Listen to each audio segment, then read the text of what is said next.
Yeah, it's all okay. That's what today's about. We're not starting off exactly there. I was thinking about, if God is a mystery, if God is unknowable, if something is unnameable, then why do we try to define and understand it? Why are there all these rules about that? Why are all these laws and rules about God's... Did anybody ever hear God said something, write it down 2,000 years ago, and we're still listening to it today? I don't know. Did God really say that? Somebody who had been reading the Bible for the first time said, who was around to write down the creation story? I'm like, yeah. How did that happen? How are we so sure even that God is love? How do you know? How do you know? How do you know? How do you know that who are you praying to when you pray? And how do you pray? Do you really pray? When people say, please pray for me, do you really do it? Or do you just say it? Or do you sit down and do it? Or how do you do it? And who are you praying to? Really? And why do we wonder about why God doesn't fix the mess that we got ourselves in? What is that? I don't know. I don't know what God is. If you came here to know that, I'm sorry. I don't know what God is. I don't know what God does. I don't know. I don't know what it is. I don't know. My name for God, you've heard me say before, is the cosmic pulse of life. I don't know what that is for sure. I don't know. I know that it's a mystery. There's the definition. It's a mystery. So I'm not trying to understand it anymore. I don't want to understand it anymore. I can't possibly understand it anymore. Why can't we just let it be? And instead of trying to understand something that most people agree, you can't really know. You can't really know, and then we try to know. We can't really know, so why don't we just let it be? And as Jim Palmer says in this book that I've been reading from, the Notes from Over the Edge, he said, just return to your regularly scheduled life. What about if we do just that? Why don't we just live in the moment of the life that's right here, this thing?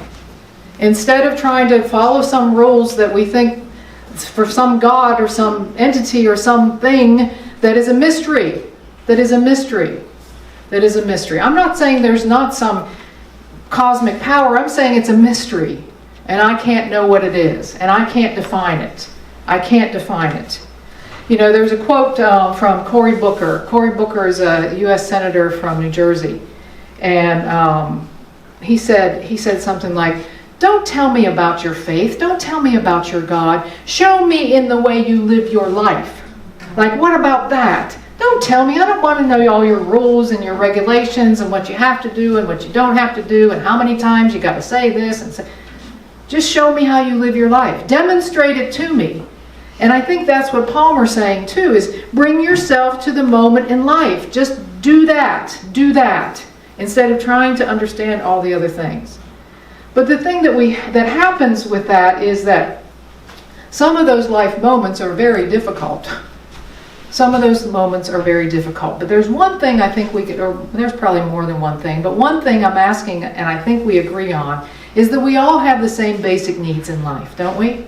We have the same basic physical needs, for instance. We need food. We appreciate a safe place to lay our head. We appreciate having enough clothing, adequate health care, right? Those kinds of things. We all have that same basic need, those same basic human needs. To be physically out of danger, to be able to rest at ease. Don't we have, we all want that, don't we? Is there anybody who doesn't want that? And how do we get that? We get that by caring for ourselves and caring for each other, right? It's about the systems that we have, the governments we have, the personal commitments that we make to make that happen, so that we feel that way, so that our physical needs are being taken care of. Those basic human physical needs. But we also have some basic needs that are inside needs. All those are outside needs. And when all those needs are met outside, we can say, I'm okay. I'm okay out here. But we have this I'm okay in here needs as well.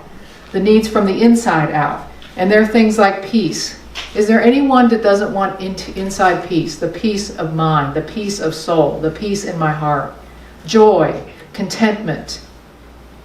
Those sorts of things. Connection, acceptance, the feeling of worthiness. I don't think anybody would reject that. And I don't really care about worthiness.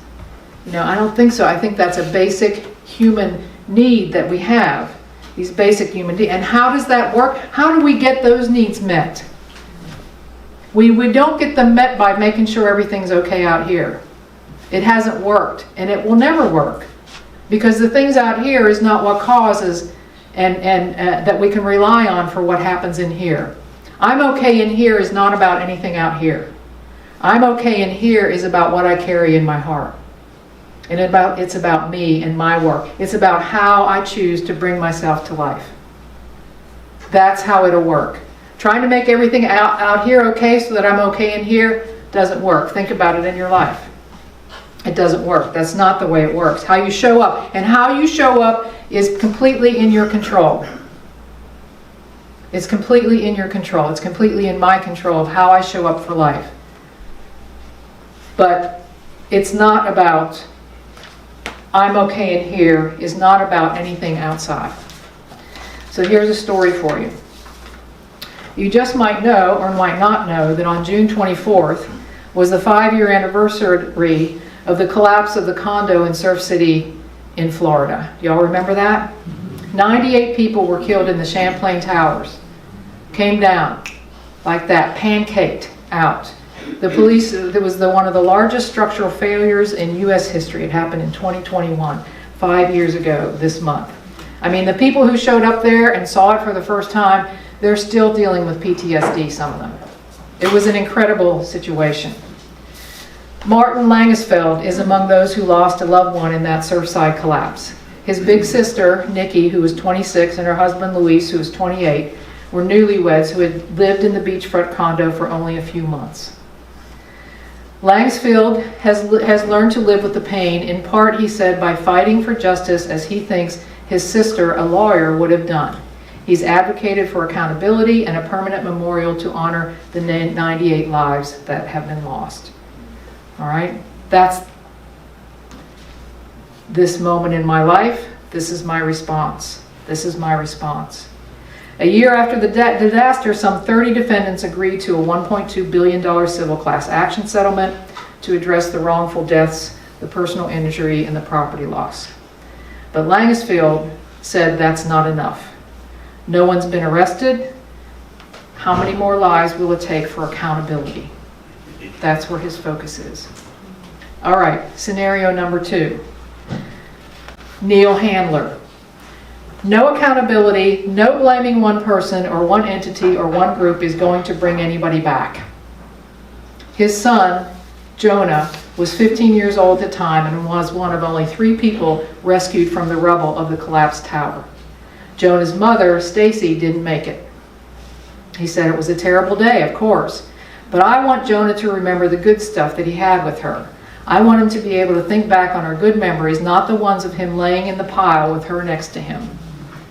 It's been a long recovery for Jonah, who suffered back injuries and severe PTSD, and his son doesn't like to give interviews or talk about what he's been through.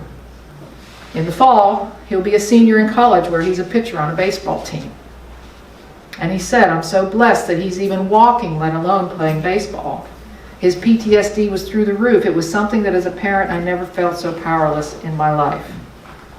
But Neil's life has also taken a turn. He used to sell luxury cars, but with Jonah instead started a nonprofit that helps victims and first responders recover from PTSD. And he recently opened a technology-based mental health treatment program. So he said he and his son will not attend any 5-year memorial observation of this event. They've worked hard to stay focused on the future, not on the trauma. He said, life has gone on, and I see a lot of people stuck in the morbid reflection of that day, and I refuse to let my son or myself go down that road or stay stuck there. 2 people, same event, 2 different ways. I say we have that choice all the time. What brings me the inner peace? Is it knowing that I'm connected by my sister by standing up for accountability? Or is it knowing that my son's future is based in looking forward and not back? Which one is it? What brings you that peace inside? What brings you that contentment inside? What brings you inside? Because I can't say that one of these is right or wrong. It's not about right and wrong. It's what about brings you the peace inside yourself, the joy, the contentment, the worthiness that you feel, the connection that you feel inside of you. That's what it's about. That's what I think. There's no right or wrong. It's about whatever the moment is calling for you. To be in it fully. To be in it. To be in the moment fully. Hard moments especially. It's easy to be in the fun, in the joyful ones. It's much harder to be in the other ones. To show up for life. Because life is messy. Life is messy and it's hard. But you know what? It's beautiful too. It's beautiful too. It's amazing. It's awesome. And it sucks. And it's hard. And it knocks you down. It knocks me down. It does. It takes a lot of courage. It takes a lot of courage to be in the world. But you know, when Jesus had that saying about, to be in the world and not of it, he didn't say don't be in the world. He said be in the world. Just realize that you have this other thing. But be in it. And to be in it is hard, and it takes courage to be in it. Fully in it. I mean, by not ignoring it. I want to read you what Jim Palmer says about this. And I didn't know about this, but there's actually a Bible called the Religion Free Bible. I don't have it yet, but you know I'm going to get it.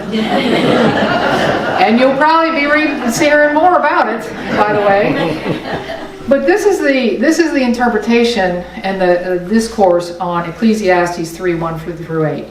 You all know Ecclesiastes 3:1-8, even if you don't recognize the reference. Because you know there is a time for everything, right? There is a time for this and there's a time for that, and there's a time for this and there's a time for that, and there's a song about it too, right? There's a time for every season.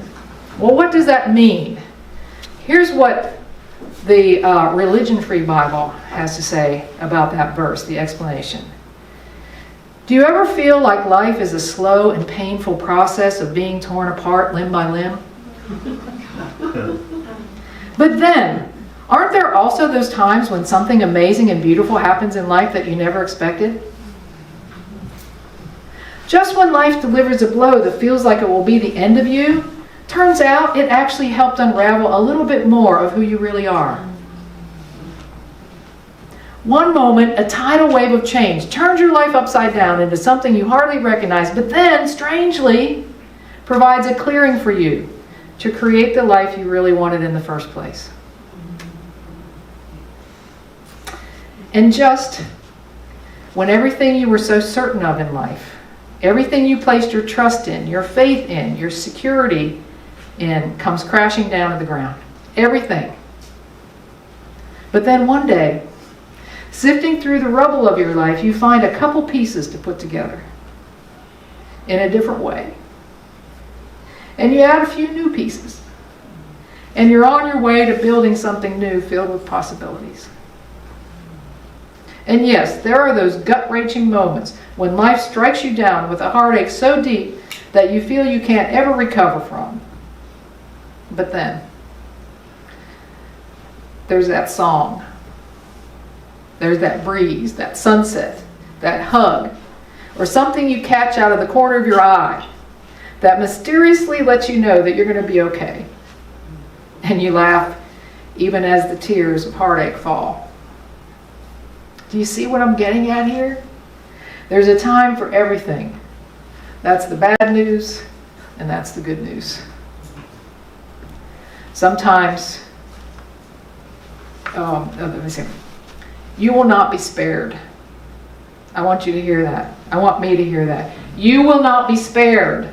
Life, you can run, but you can't hide. And sometimes you're the one instigating it, and sometimes it is callously and randomly thrust upon you without your choosing. But what I'm telling you is that everything is okay right now.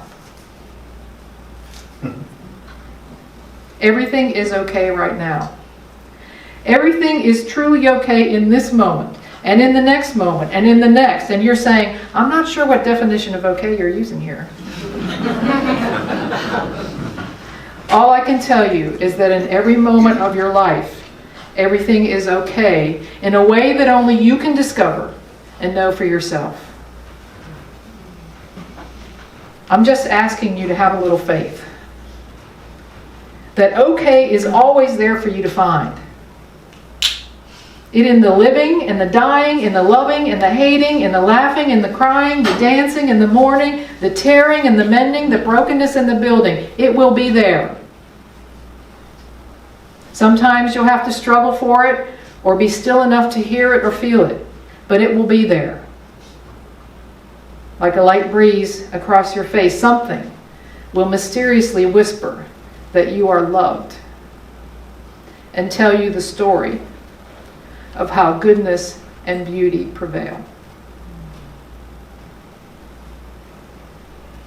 It's all okay, exactly as it is. It's all okay because in here I'm okay. And whatever it is, we don't have an escape from it. We don't. There's no escape hatch. There's no one coming to save us from anything. There's not. There's a strange peace in knowing all that. There's a strange peace that just gives me like, yeah. It feels like the truth. It feels like, yeah. This a strange peace, like I say, because really, telling me all that, but it's this strange feeling that I could actually live this way. That I could actually, know that it hurts and know that it's okay at the same time. Know that I'm okay. Know that it's not fair, but I'm okay. Know that it isn't what I wanted and I'm okay. To know that it didn't turn out the way I wanted it to turn out and I'm okay. Like both can be true. Because all this out here is irrelevant to me being okay in here. It's irrelevant to me being okay. It takes a lot of courage to live this way, I think, is what I've decided this week as I was reading this. Like, it takes a lot of courage to live this way. It's easier to complain and blame. It's easier to do that in our country right now, isn't it? It's easy to reach out and talk about them and they and how they're doing this and that. It's a lot harder to accept the moment exactly as it is and know that it's okay. Yeah, I know the definition of okay. In here, it's okay. And this is where the power is. This is what I try to talk about, I hope, every Sunday, is that this is where the power is. That if we allow ourselves to be taken in by the discourse and the division and all those vibrations of less than, we're contributing to exactly the thing that we don't want. And when we hold our center and know that I am okay in here, remember a couple weeks ago, 7 miles deep? When I know 7 miles deep, I am good. That's what transforms the world. It transforms me and it transforms the world because that's how it works. All the other ways have not worked. All the other wars have not worked. All the other fights have not worked. That's not the way it works. What works is the work that I do to stay connected to this truth of me, that allows me to live in the mess and to be that, to stand. To stand. You've heard it said, everything will be okay when I am okay with everything. Well, listen, everything's okay already. Everything's okay out here. There's nothing wrong with any moment. There's nothing wrong with you. There's nothing wrong with me. This is an opportunity to recognize the power that I have to be okay no matter what. It's mine. It's yours. It's ours. And it's powerful.